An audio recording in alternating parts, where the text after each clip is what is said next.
আমার দেখা সব থেকে জঘন্য ডিফেন্স এটা। আমার মনে হচ্ছে যে তুমি ভাবছো এটা একদমই কাজ করবে না। হ্যাঁ হ্যাঁ, হ্যাঁ, দেখা যাক ইয়টটা বাঁচে কিনা। কিছু কি বলতে চাও? তোমার টুপিটা পড়তে চাই। কি?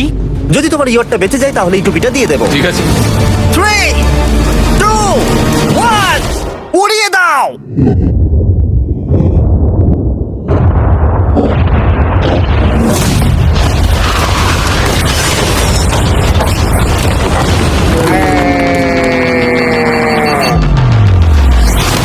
Oh my God! আমার মনে হয় না ইয়োরটা ঠিক আছে বলে। ওটা শেষ। চলো চলো গিয়ে দেখা যাক আমার ইয়ার্ড। ঠিক আছে মনে হচ্ছে। এটা তো এখনো ভাসছে। আমরা করে দেখিয়েছি। শুধু ম্যাট্রেস গুলোই পুড়ে গেছে। ঠিক বলেছো। আমি কি বলবো বুঝতেই পারছি না। যে কোনো ভাবেই হোক এই ম্যাট্রেস গুলো বিশাল বিস্ফোরণের হাত থেকে ইয়টটাকে বাঁচিয়ে